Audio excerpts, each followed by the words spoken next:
Baik, selamat pagi Bapak dosen dan teman-teman semua. Perkenalkan, nama saya Junita Regina Ristaek, NIM 2001-14-007. Di sini saya akan menjelaskan modul 2 tentang karakteristik pembelajaran mikro. 1. Karakteristik pembelajaran mikro. Salah satu kelebihan dari bentuk penyederhanaan melalui pembelajaran mikro yaitu berlatih dengan hanya memusatkan perhatian pada jenis keterampilan tertentu saja, atau secara terkonsentrasi hanya melatih bagian-bagian tertentu.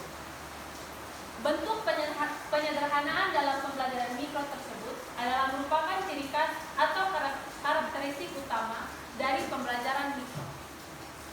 Sebagai suatu pendekatan pembelajaran, penyederhanaan melalui pembelajaran mikro ini dianggap cukup penting, karena jika bagian-bagian atau keterampilan dalam bentuk kecil telah dikuasai, maka akan mempermudah penguasaan terhadap hal-hal yang lebih luas dan kompleks. Di sini ada perbedaan dari pembelajaran jenis biasa dan pembelajaran jenis mikro.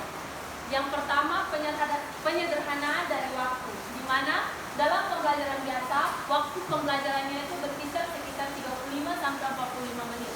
Sedangkan dalam pembelajaran mikro, waktu pembelajarannya berkisar sekitar 10 sampai dengan 15 menit. Yang kedua, dari jumlah siswa, di mana dalam pembelajaran biasa, jumlah siswa sebanyak 30 sampai dengan 35 orang. Sedangkan dalam pembelajaran mikro, jumlah siswanya sekitar 5 sampai dengan 10 orang siswa saja. Yang ketiga, dalam materi pembelajarannya, di mana dalam materi pembelajaran biasa, materi pelajarannya itu sangat luas. Sedangkan dalam pembelajaran mikro, materi pelajarannya dibatasi. Dan yang terakhir, keterampilan mengajar, di mana dalam pembelajaran biasa, keterampilan mengajarnya terintegrasi, sedangkan dalam pembelajaran mikro, keterampilan mengajarnya terisolasi. Di sini ada persamaan pembelajaran biasa dan pembelajaran mikro, yaitu sama-sama mengajar pada kelas sebenarnya atau real teaching. Sedangkan perbedaannya di mana unsur-unsur pembelajaran mikro lebih disederhanakan, terutama dilihat dari segi kuantitas. Penyederhanaan unsur pembelajaran mikro dalam pembelajaran mikro bertujuan untuk memberi kesempatan kepada setiap yang berlatih mengasah keterampilan tertentu saja sesuai dengan yang diinginkan. Di sini, Allen dan Rian menjelaskan jenis-jenis keterampilan dasar mengajar yang harus dikuasai guru. Untuk menguasai setiap keterampilan dasar mengajar ini dilakukan melalui setahap demi setahap atau setiap bagian secara maksimal dan tuntas. Nah, di sini jenis-jenis keterampilan dasar mengajar. Yang pertama, variasi stimulus. Pemberian variasi stimulus pembelajaran secara bervariasi atau tidak monoton bisa dilakukan melalui beberapa cara, yaitu variasi dalam menggunakan metode, media, dan gaya mengajar, suara, dan sebagainya. Yang kedua, keterampilan membuka atau set indication. Keterampilan membuka pelajaran yaitu upaya yang dilakukan oleh guru untuk menumbuhkan perhatian dan motivasi belajar siswa. Kegiatan membuka pelajaran sesuai dengan namanya yaitu kegiatan membuka, biasanya diawali dengan doa, dan selanjutnya dilakukan apersepsi oleh guru. Selanjutnya, keterampilan menutup atau closure. Keterampilan menutup pembelajaran yaitu upaya yang dilakukan oleh guru untuk mengakhiri pembelajaran agar siswa dapat memperoleh pengalaman belajar secara utuh dari hasil pembelajaran yang dilakukan. Yang keempat, penggunaan bahasa isyarat atau silent and non-verbal cues. Pembelajaran adalah suatu proses komunikasi interaksi. Tujuan dari komunikasi dalam pembelajaran adalah tercapainya tujuan komunikasi itu sendiri. Sebagai suatu proses pembelajaran untuk menciptakan komunikasi, suasana atau proses pembelajaran yang efektif dan kondusif dapat menjadi pemicu utama penggunaan bahasa isyarat atau komunikasi yang lancar. Selanjutnya, memberikan penguatan. Memberikan penguatan yaitu memberikan respon dari guru terhadap aktivitas belajar siswa. Tujuan dari memberikan penguatan yaitu untuk meningkatkan motivasi belajar siswa. Bentuk penguatan yang bisa dilakukan dengan dua cara, yaitu penguatan dengan cara verbal dan non-verbal. Selanjutnya, keterampilan bertanya atau fluence in asking questions. Bertanya atau menyampaikan pertanyaan perlu dipelajari dan dilatih agar menjadi terampil. Nah, dengan keterampilan bertanya, maka pertanyaan yang disampaikan akan merangsang siswa berpikir, mencari informasi, dan berusaha untuk menjawabnya. Selanjutnya, keterampilan membuat ilustrasi dan contoh. Ilustrasi dan contoh dalam proses pembelajaran sangat penting untuk memperjelas, mempertegas, dan mempermudah pemahaman siswa terhadap materi yang sedang dibahas. Ilustrasi atau contoh yang dibuat oleh guru harus relevan dengan konteks atau permasalahan yang sedang dibahas. Yang selanjutnya, keterampilan menjelaskan. Suatu keterampilan yaitu suatu keterampilan untuk mengkomunikasikan materi pembelajaran kepada siswa secara jelas, gamblang, dan lancar. Keterampilan di sini, keterampilan menjelaskan itu sangat penting karena salah satu tujuan akhir dari pembelajaran adalah perubahan perilaku baik menyangkut dengan pengetahuan, sikap, atau maupun keterampilan. Dan yang terakhir, completeness of communication. Setiap guru sebagai pengirim dan pengolah pesan pembelajaran harus memiliki keterampilan yang memadai dalam berkomunikasi. Komunikasi verbal seperti dengan lisan, komunikasi tulisan seperti dengan bahasa tulisan, maupun komunikasi nonverbal seperti melalui bahasa isyarat. Di sini yang kedua, prinsip pembelajaran mikro. Pembelajaran sebagai suatu proses interaksi antara siswa dengan lingkungan. Pembelajaran tentu memiliki ketentuan, aturan, atau hukum yang mengatur aktivitas pembelajaran tersebut. Pada garis besarnya, prinsip pembelajaran yang yang bersifat umum dan berlaku serta harus menjadi acuan dalam setiap pelaksanaan pembelajaran. Tapi ada juga prinsip yang bersifat khusus sesuai dengan karakteristik atau model pembelajaran yang diterapkan. Yang pertama, prinsip-prinsip umum pelajaran. Yang pertama, prinsip perhatian dan motivasi, yaitu suatu aturan atau ketentuan untuk memusatkan pikiran dan seluruh kekuatan energi, perhatian, dan motivasi untuk tertuju dan disalurkan pada kegiatan pembelajaran. Yang kedua, aktivitas, yaitu proses kegiatan yang aktif, baik aktivitas pikiran, fisik, sosial, maupun emosional. Belajar pada dasarnya adalah proses aktivitas, bahkan dalam kehidupan sehari-hari sering kita dengar hidup adalah perbuatan dan aktivitas. Yang ketiga, balikan dan penguatan, yaitu pemberian respon terhadap proses dan hasil pembelajaran yang telah ditunjukkan oleh siswa. Pemberian respon yang disertai dengan penghargaan atau hukuman yang mendidik akan menjadi pemacu aktivitas dan semangat belajar siswa yang lebih tinggi. Yang keempat, tantangan, yaitu pemberian stimulus yang dengan stimulus tersebut siswa akan tertantang sehingga muncul keinginan untuk mencoba melakukan aktivitas maupun berkeinginan untuk bekerja atau menjawab pertanyaan atau menghadapi tantangan tersebut. Tantangan yang diciptakan dalam pembelajaran tersebut harus disesuaikan dengan aktivitas pembelajaran. Yang terakhir, perbedaan individual. Setiap siswa memiliki karakteristik yang berbeda-beda. Masing-masing siswa di samping ada yang memiliki kesamaan sifat, karakter, dan bentuk-bentuk kesamaan yang lainnya. Tetapi pasti ada juga perbedaan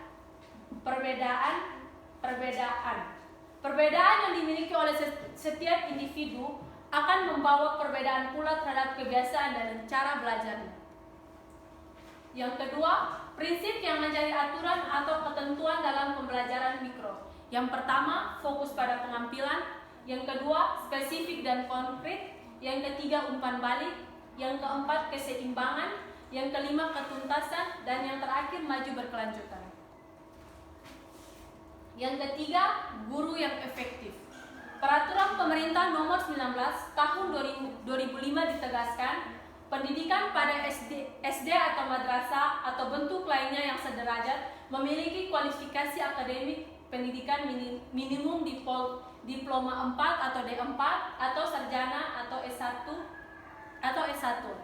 Peningkatan kualifikasi pendidikan yang dipersyaratkan untuk menjadi guru SD atau madrasah atau yang sederajat lainnya.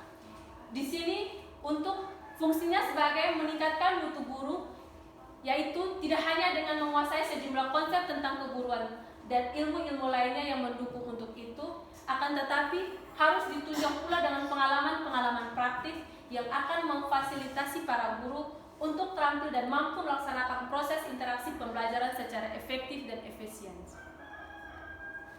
Mengajar dengan berorientasi untuk menciptakan pembelajaran berpikir menurut Betterthorpe pada tahun 1985 dalam Wina Sonjaya tahun 2006 dijelaskan meliputi upaya-upaya sebagai berikut.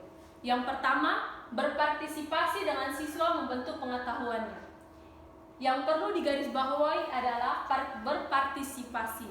Artinya, bukan menyampaikan atau memberikan pengetahuan, akan tetapi guru juga memainkan peran sebagai fasilitator untuk mendukung siswa dalam menemukan pengetahuan. Yang kedua, membuat makna. Terkait dengan unsur pertama, mengajar bukan menyampaikan agar dikuasai sejumlah ilmu pengetahuan atau kemampuan, tetapi yang lebih penting adalah sejauh mana siswa menangkap makna dari pengetahuan yang telah didapatkannya. Yang ketiga, memberi kejelasan. Sesuatu hal yang sifatnya masih samar-samar biasanya akan membingungkan. Bahkan sesuatu yang masih membingungkan tidak bisa dijadikan suatu rujukan yang valid. Oleh karena itu, guru harus mampu memberikan kejelasan atau menjadikan segala sesuatu jelas bagi siswa sehingga mereka bisa memahaminya. Yang keempat, bersikap kritis, yaitu suatu sikap yang tidak mudah percaya dengan sesuatu yang nampak, akan tetapi selalu bertanya-tanya, mencari tahu, dan menelusuri atas sesuai yang dibalik yang nampak. Dan ini hanya akan dilakukan oleh mereka yang biasa mengembangkan sikap kritis. Yang kelima, melakukan justifikasi, yaitu masih terkait dengan pembahasan berpikir kritis dan memberi kejelasan, yakni melalui upaya-upaya seperti ini akan melahirkan keyakinan atau pembelajaran. Dan itulah yang dimaksud dengan justifikasi, yaitu suatu upaya yang dilakukan untuk membuat sesuatu menjadi benar dan memiliki keyakinan. Lacosta pada tahun 1985 mengklasifikasikan mengajar berpikir ke dalam 3 jenis. Yang pertama, teaching of thinking, yaitu mengajar yang diorientasikan pada pembentukan. Yang kedua, mental siswa seperti keterampilan berpikir kritis, kreatif, pengembangan rasa ingin tahu, dan lain sebagainya. Yang ketiga, teaching of thinking, yaitu suatu usaha penciptaan lingkungan belajar yang kondusif dan optimal untuk memungkinkan siswa dapat mengembangkan berpikirnya dengan kritis, kreatif, dan terpenuhinya rasa ingin tahu siswa.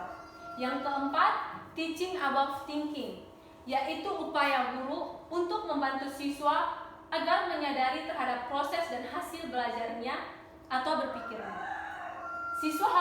Siswa harus dibiasakan untuk menilai diri sendiri atau self-evaluation, mengetahui kelebihan dan kekurangan, serta berupaya untuk mengembangkan kemampuannya. Pasal 40 ayat 2 Undang-Undang Sistem Pendidikan Nasional menjelaskan beberapa batasan perilaku utama yang harus dimiliki oleh guru. Yang pertama, menciptakan suasana pendidikan yang bermakna, menyenangkan, kreatif, dinamis, dan dialogis. Yang kedua, memiliki komitmen secara profesional untuk meningkatkan mutu pendidikan dan memberikan teladan dan menjaga nama baik lembaga. Yang kedua, mempunyai komitmen secara profesional untuk meningkatkan mutu pendidikan. Dan yang ketiga, memberikan teladan dan menjaga nama baik lembaga, profesi, dan kedudukannya sesuai dengan kepercayaan yang diberikan kepadanya. Pembelajaran adalah proses komunikasi antara siswa dengan lingkungan belajar, termasuk dalam lingkungan belajar antara lain hubungan antara guru dengan siswa, siswa dengan siswa lain, hubungan antara siswa dengan kurikulum, media, sumber belajar, dan lain sebagainya. Oleh karena itu, karakteristik guru yang efektif selain unsur-unsur yang telah dijelaskan di atas itu juga adalah yang mampu mendayagunakan lingkungan belajar yang saling berinteraksi, saling mempengaruhi, dan saling ketergantungan untuk mewujudkan perubahan perilaku pada siswa. Sylvester J. Basili pada tahun 1968 mengidentifikasi beberapa karakteristik guru yang efektif. Yang pertama, komitmen, yaitu kesetiaan, kepatuhan, dan ketaatan, serta dedikasi untuk mencurahkan segala pikiran dan kemampuannya pada bidang pekerjaan yang menjadi tanggung jawabnya. Yang kedua, inteligens, agar bisa bekerja dengan efektif dan profesional pada bidang profesi yang ditekuninya. Guru harus ditunjang juga oleh kecerdasan inteligens. Guru itu harus cerdas, dan kecerdasan di sini bukan hanya cerdas berpikir atau intelektual, akan tetapi harus diimbangi juga dengan kecerdasan emosional, sosial, dan moral. Yang ketiga, no plan. Setiap guru untuk menjalankan tugasnya secara efektif dan efisien harus ditunjang oleh pengetahuan dan wawasan yang luas. Yang keempat, sound karakter. Dalam pembelajaran, guru berperan sebagai komunikator, yaitu yang mengkomunikasikan pesan-pesan pembelajaran agar diterima oleh siswa untuk mencapai tujuan pembelajaran. Yang kelima, good physical and mental healthy. Fisik dan mental yang sehat termasuk dalam aspek yang cukup penting untuk melaksanakan tugas secara efektif dan efisien.